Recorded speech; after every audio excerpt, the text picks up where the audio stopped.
Good morning, good afternoon, good evening to each and everyone, especially those at the other side of the world.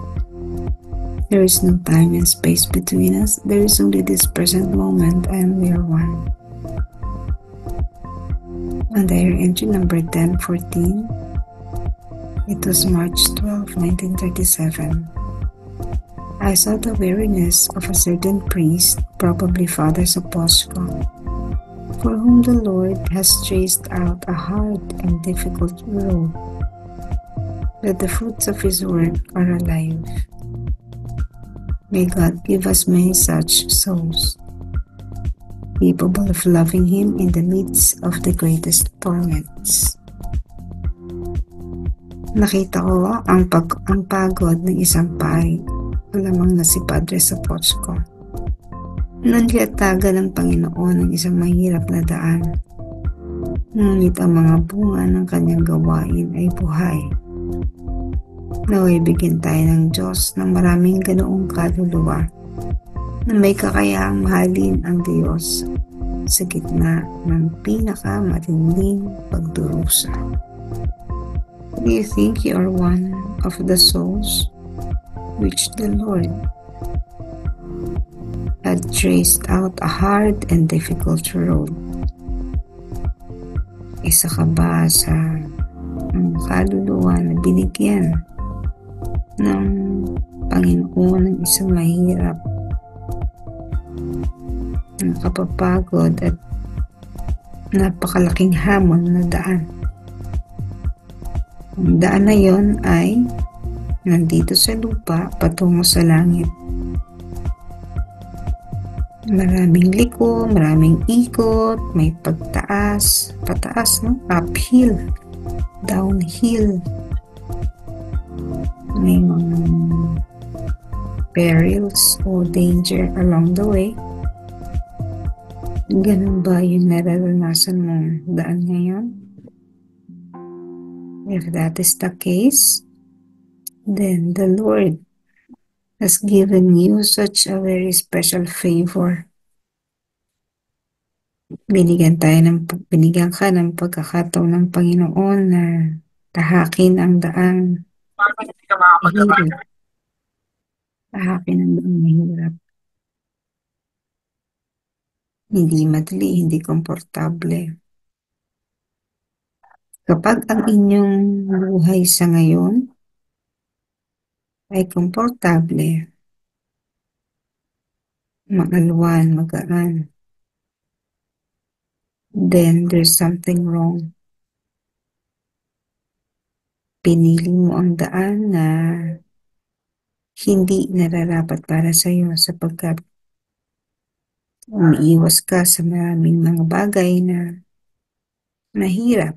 At ganun ang karamihan ng mga tao. Umiiwas sa daang matuwid, umiiwas sa daang masikip, umiiwas sa daang matraffic. Kung yun ang daan na dinadaanan mo sa ngayon, kailangan mong mag-isip, kapatid, saan ka patungo? Kagaya ng sinabi ni Faustina, no, maraming dumaraan sa malalawak na daan. Subalit ang dulo nito ay kapahamakan. Hindi alam ng tao na naglalakbay sa daang yun, ang dulo ay kapahamakan. Bakit? Kasi komportable. Kasi magaan, mabilis, masarap ang daanan. Nandun lahat ng comfort. Delikado po pag ganun. No? So it is a sign, no? Isa itong senyales, isa itong indikasyon na mali yung tinatahak mong daan. Sister, bakit naman ganun? Siyempre po, walang pagsubok, walang challenge. Paano mahuhubog ang iyong sarili sa maraming problema? Kung ang dinadaanan mo, umiiwas ka sa mga problema, umiiwas ka sa mga hamon. Hindi po tayo natututo sa isang komportableng paraan. Bawas sa akin ang pinakamatindi pa rin na um, challenge, yung gumising tuwing 2:30. Napakahirap pa rin. Pero kailangan bumangon. Mahirap po talaga para sa akin kasi nga, ako night person. Halos natutulog ako 12:00, 1:00, ganun. Hindi talaga, no, yung pilitin ko ang matulog ng 7:00. Parang napakahirap talaga naman sa akin matulog ng 7:00 kasi dun palang dun palang active talaga ang utak ko. And so I really had to force myself, no, na uy, bangon, ganun. Kahit na naka-live na po tayo, alam nyo, yung lalo pag nagsisimula na, yun talagang hatakin ka ba, pabalik. Pero hindi ka makaalis kasi nga, kailangan bilang nag-ooperate ng system, kailangan mong gising. So, napakahirap po, no, yung napaka-uncomfortable, no? May mga discomfort. And minsan, kailangan mo pang ah, maaga ka pa sa mga gawain, pag may meeting ng maaga, pag may kailangan kang puntahan ng madaling araw, yung gano'n talagang ang hirap. Lalo kung magdadrive pa, ano po, talagang sabi ko, Lord, be with me. Kasi walang ibang gagawa. But I still am very thankful because for the past more than 3 years, I've been doing this. Ang isang inano ko ngayon, yung nagko-consume din talaga ng oras. Isip ko, Lord, bigyan mo naman ako ng staff, no, to do this. Kasi at the end ng 3 a.m., kailangan ko i-extract yung diary. And I had to make a separate, no, separate uh, video para documented. Kasi hindi naman lahat ay nakaka-join sa 3 a.m. Medyo mahaba kasi ang 3 a.m., di ba ba? It's almost 1 hour. If you are in Zoom, more than one, ano pa, no, yung lumalagpas pa tayo ng 1 oras because we are also doing the morning praise, the liturgy of the hours. So, napaka, napaka, yung pag-consume ba ng oras, talagang hindi pwedeng saglit lang ang siste kapag kapag talagang fully awake na ako, yung hihilahin pa rin. Kaya mapapansin nyo, na ako, kahit nakatingin nyo, online pa rin yan, pero tulog ako. Tulog pa rin ako, natutulog pa rin ako after ng mga 4 o'clock, 5 o'clock, ganun, or even 6 o'clock. So, yung challenge of doing everyday nagiging bahagi na, no, kailangan kong maupo ng 2 hours pa, additional 2 hours, just to do this thing, yung video natin ng diary para documented siya.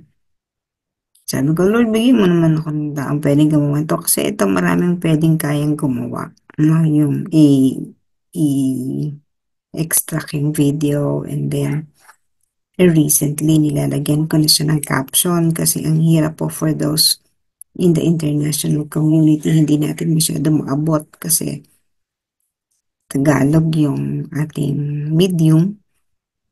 Kaya mapapansin nyo na ko, no, na cross, nag-mix ako ng language, Tagalog, English. Pero I find a way, no, yun nga yung paglalagay ng English caption para those who do not understand the language, maiintindihan pa din. So, challenging. Kumbaga kay Faustina, magsusulat siya sa diary niya. I think, kapraso lang. No? Everyday. Yung kailangan niya gugulin ng oras sa pagsusulat. Pero ako ngayon, I find it,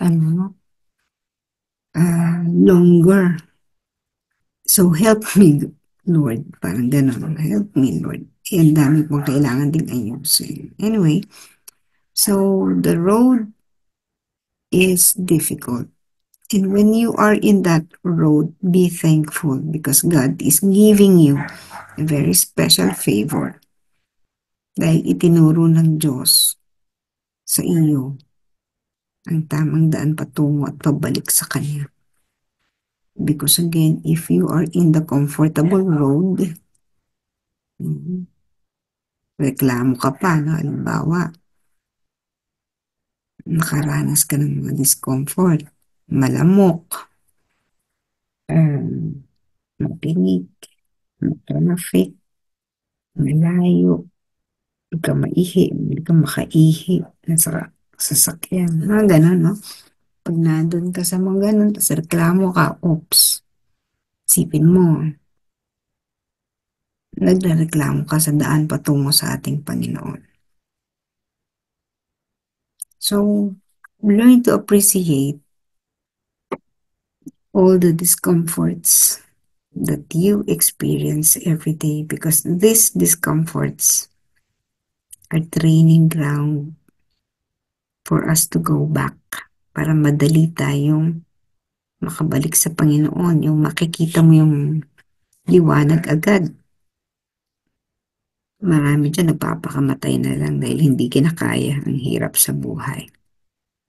Maraming mga kabataan talaga ngayon, no? Kasi nga medyo comfortable yung buhay na gusto natin para sa kanila. Pag tinamaan sila ng mga problema na de-depress, maraming nagsusuicide.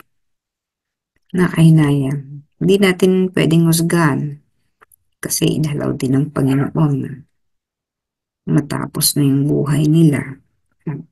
Kasi kung hindi, ililigtas naman sila, no? The Lord will make a way, pero hinayaan na lang. There is a reason. So we cannot judge these people who are committing suicide. Baka iniisip ni Lord, sige, okay na yan. Pahinga ka na. No. Pero mas maganda po talaga na train tayo para harapin ang mga mahihirap na mga pagsubok. Pag nakakalagpas tayo sa isang mahirap, thank the Lord because you're able to pass the test. But prepare for a more difficult task ahead. Siyempre, kung madali lang yan, walang challenge, no? So, learn to adjust, learn to face difficulties. Let's learn to solve problems, be a problem solver. Kasi dyan mahahasa yung isip natin. And along the way, carry a good heart. Dalhin mo ang isang malinis, joyful na puso, mapagmahal na puso, sapagkat yan yung magpapagaan ng ating mga pasanin. O, hindi ko naman sinabi na sabihin mo kay Lord, bring it on. Parang ganon. Hindi naman. Kasama mo natin sa Lord. Sige, ibigay mo pa. Hindi ganon. It's just that be prepared. Avoid complaints. Iwasan ang mga reklamo. Hindi yan makakatulong sa ating paglalakbay. Kung narinig mo yung sarili mo nagre-reklamo, balik ka agad sa sarili mo. Oops, narinig ko ang sarili kong nagre-reklamo. Sorry Lord, sorry agad. And then go back to the same passion, no? Ano yung nararapat. Balik agad. Kasi nga, hanggat hindi natin natututunan ng isang aral, ng isang pagkakataon o sitwasyon, hindi tayo makakalis sa ganun. There is such thing as graduation. Nag-graduate talaga nag-moving up, no? Moving up ceremony, kumbaga sa mga kinder.